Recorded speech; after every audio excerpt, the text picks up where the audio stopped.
जय मिथिला मिथिला खबर में अहाँ सबके स्वागत ये। हम बाजि रहल छी मनोज चौधरी। एखन हम छी पूर्णिया के किलकारी में और ई किलकारी के आइ अहाँ के बाल दिवस छलै जे अनोखा भेलै। एखन हम बात करब राजीव भैया से जे पटना से चल के अयलथि है और 3 दिन से एतऽ छथि। हुनका से पूछै छियनि जे केना की तैयारी भेलै और कतेक बढ़िया शो रहलै।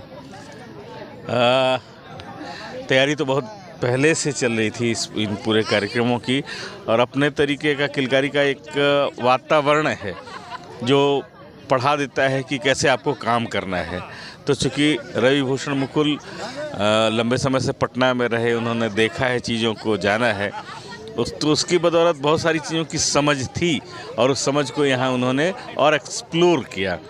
बाकी जो 3 दिनों के अंदर हम यहाँ आने के बाद से कुछ चीज़ें जो कहते हैं कि पैचअप करना, रफू करना चीज़ों को, तो उस तरह की चीज़ों के लिए हम खुद आए। और ये भी था कि इस बहाने कम से कम उन सारे लोगों को जिनको किलकारी के बारे में, किलकारी के उद्देश्य के बारे में स्पष्ट नहीं है, मंच से कम कह देने से बहुत सारे लोगों के बारे में इसके प्रति जो दृष्टिकोण है वो साफ हो जाती है कि कैसे किलकारी काम करती है, किन बच्चों के लिए काम करती है, इसका तरीका क्या है, उद्देश्य क्या है। इन सारी बिंदुओं पर जब हमने मंच से कहा तो लोगों के दिमाग में स्पष्ट हुआ कि ये कोई ख़ास तरह का एनजीओ नहीं है, बल्कि शिक्षा विभाग द्वारा संचालित है और कैसे काम किया जाना चाहिए बच्चों के लिए जो दृष्टिकोण है वो बहुत साफ हो जाती है।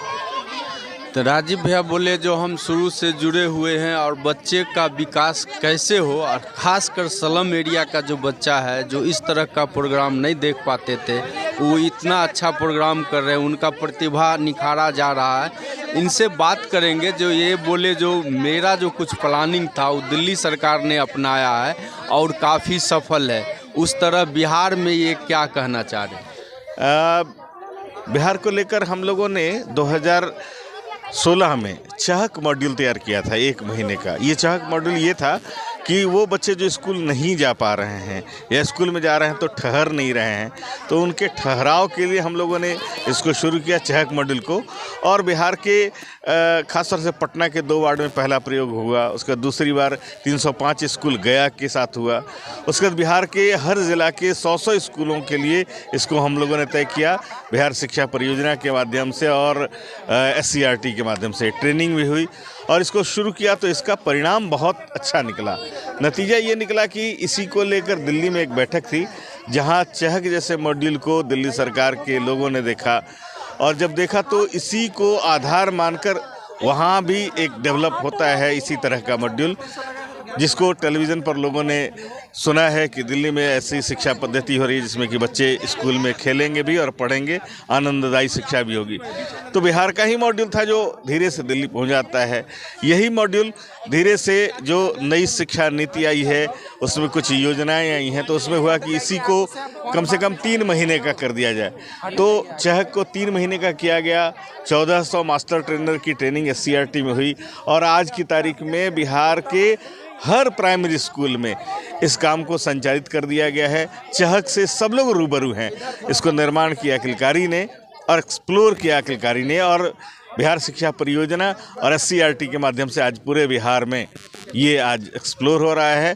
बिहार में एक खास तरह की जागरूकता का वातावरण भी बना है बच्चों के अंदर।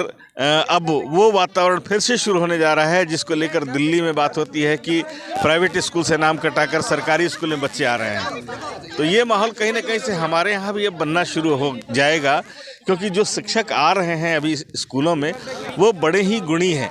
अभी जो SCRT में हम लोगों ने ट्रेनिंग की तो उसमें देखा कि कई ऐसे शिक्षक हैं जो 3-3 विषयों में मास्टर डिग्री हैं, डॉक्टरेट हैं।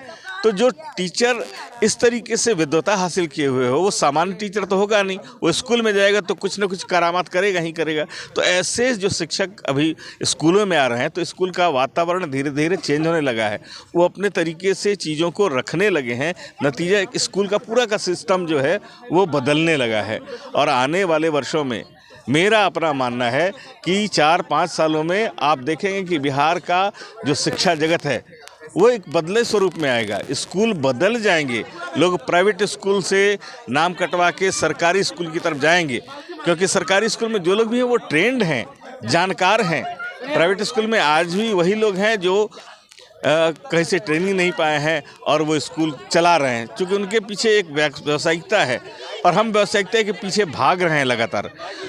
तो थोड़ा सा मन मोड़ना होगा, समाज का जो अपना पहले से एक सोच है, नज़रिया है, उसको बदलना होगा, तो निश्चित रूप से एक बदलाव होगा और सरकारी स्कूल आने वाले समय में एक बड़े उस तरीके से कहें स्थापित रूप में आएगा और शिक्षकों का जो मान रहा है, सम्मान रहा है, वो फिर लौट के आएगा। बच्चे स्कूल में बढ़ेंगे और प्रक्रिया कुछ और नज़र आएगी।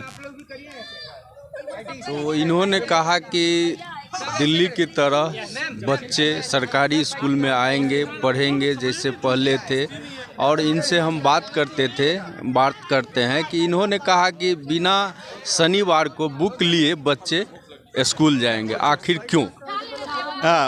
पढ़ाई तो लगातार बच्चों की हो रही है, पढ़ाई। ये आवश्यक भी है, लेकिन एक ज़रूरी है कि कभी उसके प्रतिभा को निखारने का भी कोई सूत्र होना चाहिए, कोई समय होना चाहिए। हम सोमवार से लेकर शनिवार तक लगातार पढ़ा रहे हैं, लेकिन कभी उसके अंदर छिपी जो प्रतिभा है उसको निखारने के लिए क्या कोई सिस्टम विकसित किया है हमने? ये बहुत पहले होता था, 30 साल 40 साल पहले कि हर शनिवार को स्कूल में सांस्कृतिक कार्यक्रम होते थे, हर बच्चे को मौका मिलता था, वो अपनी बात रखता था। ये चीज़ें धीरे से गायब हो गई, लेकिन अब फिर उसी को शुरू किया गया है और इसको लेकर हम लोग 2014 से ही तत्पर थे कि कैसे किलकारी की एक चिंता थी कि कैसे स्कूलों में बच्चे वो सारी चीज़ें सीखें जिससे उनकी प्रतिभा को एक पंख मिले, एक उड़ान भरें। तो इसको लेकर ये हुआ कि शनिवार को कम से कम बस्ता लेकर बच्चे नहीं जाएं, उस दिन कम से कम वो तमाम चीज़ें हो जो उनके व्यक्तित्व के विकास में सहायक हो। इसको लेकर अभी 11 तारीख को जो अब्दुल कलाम जी का जन्मदिवस था, शिक्षा दिवस जो मनाया जाता है पटना में, उसमें श्री कृष्ण मेमोरियल हॉल में माननीय मुख्यमंत्री जी ने एक बड़ी अच्छी घोषणा की और वो घोषणा की कि बाकी दिनों सोमवार से लेकर शुक्रवार तक बच्चे बस्ता लेकर आएंगे, लेकिन केवल शनिवार को कोई भी बच्चा सरकारी स्कूल का बस्ता लेकर नहीं आएगा और उस दिन उन तमाम गतिविधियों को किया जाएगा जो किलकारी में होती हैं, जो सांस्कृतिक आयोजन हैं, जो खेल हैं, इस तरह की जितनी गतिविधियां, वो सारी गतिविधियां स्कूल में कराई जाएंगी। अब आप समझ सकते हैं कम से कम एक दिन तो मिलेगा बच्चे को कि वो उस दिन अपनी प्रतिभा को निखारेगा। वो कविता कहेगा तो बोलने की क्षमता बढ़ेगी, गाएगा तो सुरीला होगा, बजाएगा तो उसके रिदम उसके शरीर में आएगा, फिजिकल एक्सरसाइज करेगा, खेलेगा कूदेगा तो स्वस्थ मन रहेगा, तो वो स्वस्थ रहेगा और जब स्वस्थ मन से पढ़ाई करेगा तो बेहतर पढ़ाई कर सकता है। तो पढ़ाई और खेल आज की तारीख में दोनों ज़रूरी है। बच्चे दोनों में अगर सम्मिलित रूप से भाग लेते हैं तो निश्चित रूप से परिणाम बहुत बेहतर होगा और हमारा बिहार सचमुच एक नए स्वरूप में, एक नए रूप में हम लोगों के बीच में सुंदर बिहार, स्वच्छ बिहार, स्वस्थ बिहार और शिक्षित बिहार सब लोगों के बीच में आएगा। क्या नाम है? राजीव रंजन श्रीवास्तव मेरा नाम है।